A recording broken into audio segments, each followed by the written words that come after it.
Feels good to be back.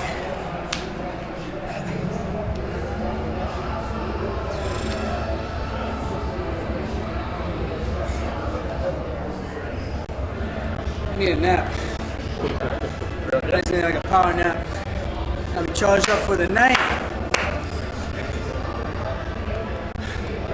So Aljo, not only did you get a very good victory over a former champion, but you also are the first person to take down him and Barao. Does that make it extra sweet?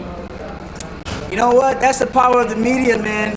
Saying that this guy is like invincible to take down. I got some friends and people tell me, like, kind of close by me saying, oh, you know, no one's ever been able to take him down. And I was like, dude, look at his resume, who he's fought. He hasn't fought any strong wrestlers. TJ's a good wrestler, but does TJ wrestle? Hell no. Faber, he's old. No offense. I mean, back in the day, maybe he would have taken him down, but a 36, 37-year-old Faber is not taking down a young lion like Henry Barao. So I think I did the right thing and not let the media get into my head, thinking that I wouldn't be able to take him down. I let it get to my head with the Caraway fight, the Sunset fight, talking about my striking and all this shit. I tell you what, you guys are good at making people seem like they're invincible. I tell you that. But one thing I learned from those fights, never doubt yourself, always believe in yourself and trust in your team and your training, and good things will happen. And I think that's what showed tonight.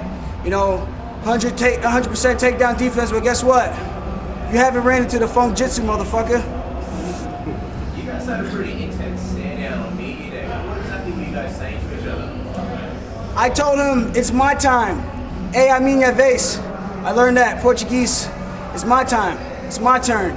And he started laughing. He thought it was a game, you know. I think once you're pegged as one of the greats in the sport and you run into a guy who doesn't really have much of a resume with stand-up and all this stuff, it might look like you got a cakewalk fight. And I think he realized tonight, I'm no cakewalk for anybody. I can mix it up well.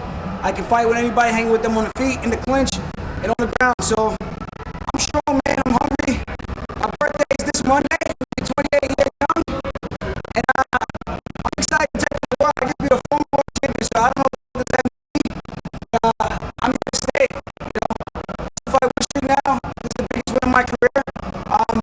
Bryant, wherever the fuck you're at, you know, I love to run that one back, and this is a gentleman's challenge. I don't need to go and poke the bear and call out your girlfriend in order to get you a challenge to fight again.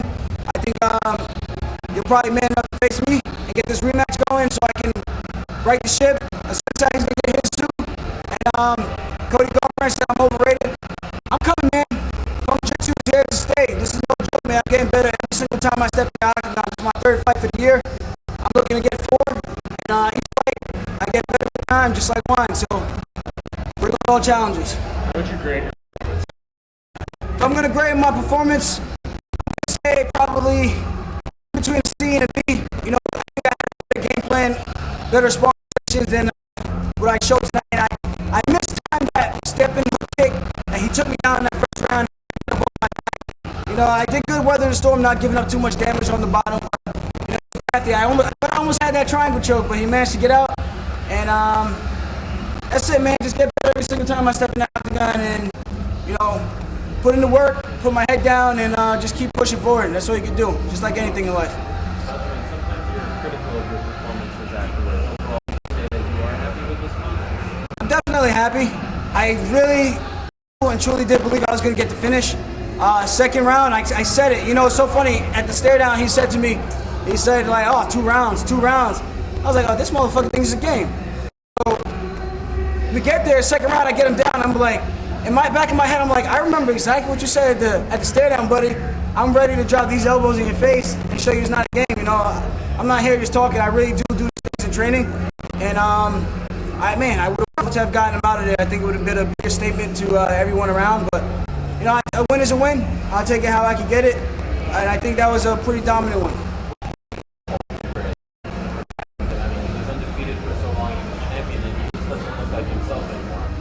I'm going to say it's the power of the media. You know, I don't think Barao's not as good as people peg him to be. I just think when you run into other guys who fight different with different fight IQs, he's only lost to 2 guys at bantamweight, me and TJ Dillashaw. I mean, who else has he lost to? Jeremy Stevens, a powerhouse wrecking machine, and he beat him in the first round. Was winning half of that second round in that fight, and he just happened to get clipped, and Jeremy was able to take the fight from him. But albeit very close round, I don't think nothing can be taken away from Barao. So it's hard to say that he's fell off. I don't think he fell off. I think just the younger guys are catching up and starting to really utilize all assets and facets of the game of MMA. Not just standing up in one spot, playing rock and soccer robots, using feints, using level changes and mixing it up, kicks, punches, everything. We were in attendance last weekend on Long Island and saw your friend and teammate Cris win. For you, was there a part of you that was thinking like, oh, I wish I was fighting on this card, or were you inspired after that going into your fight week? You felt a little more motivated. How did you digest that experience a week before your own fight? I'm gonna say going back to Unionville wrestling. I started wrestling in 10th grade, and we learned one of the models was if a teammate lost, you step up and you're next in that dual meet. You say, all right, F that, my teammate lost, now it's my turn to right the ship. If your teammate won, then it's like, F that, my turn to get another win for the team. So it's kind of the same thing, the way I step into the sport. Every time I step in there, I watch my friends, and I go out there next, it's the same mentality. My teammate wins, hell yeah, it's my turn, I'm pumped up. If he loses, hell yeah, it's my turn, I'm gonna get it back for the squad. And that's the way I look at it. So seeing him get a big win like that over a tough competitor, it does nothing but motivate. And it was truly blessed to be there to see him finally get that monkey off his back and show the world that he's not a fool. I mean, he beat some of the best guys in their I guess, their primes, you know.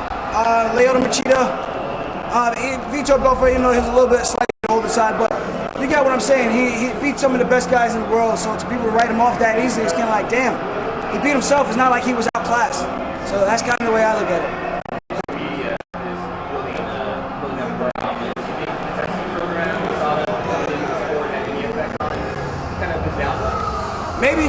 Maybe USADA came into effect and changed the game up a little bit for him.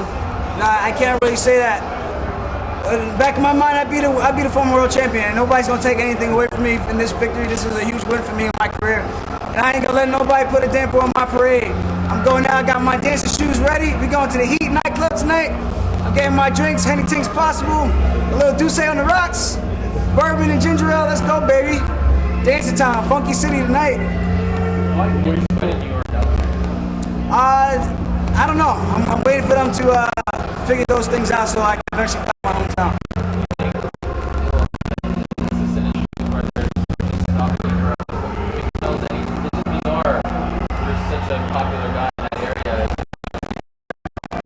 You know, I just like to say I brought this ass whooping coast to coast. How about that? How about that? When we spoke Thursday, you made mention of how good your boxing looks in the gym. And today you look a lot more comfortable showing that. At what point did you feel comfortable to throw some more punches and let loose? I think after I threw a kick and he threw his first kick and I was able to gauge the speed, and I was kind of like, oh, this motherfucker's not fast to me. And once I felt that, I was like, all right, now I can start opening up and letting loose. There's a couple times I ducked my head a little too low and I was cautious and worried about the knee. And I was like, man, if I mistime this one millisecond, I'm getting crushed with a knee or front kick, and I'm probably gonna get laid out. So it was kind of like, I gotta really make sure I do the right thing and time this. And once I was able to find a home, after that first round, I felt him slow down even more. I was like, all right, now is my fight. This is where I get stronger. I feel him wilting, and I feel my power level just increasing. You say that Featherweight would be at the top of your wish list if you had your way next fight at revenge? You know what? I want to fight for the belt. You know, I lost to Caraway, and Cody Garbrandt was that guy to kick a man when he was down. And he went out of his way to say you are overrated, and Brian Caraway broke you, even though he didn't break me. He was just simply tired after the first round, but shit. So, you know, if he still wants to saddle up and still thinks my stand-up sucks, let's go. Saddle up, cowboy. What's he been saying about you? He said my stand-up. Him and Cody, I guess they both think I'm overrated. So.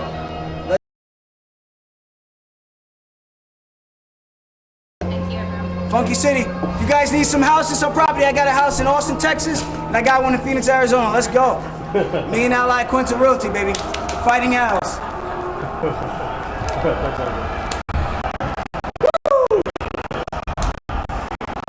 It's time to eat that? Oh, yes. Definitely, please. Yo, my man, what's up? Thank you.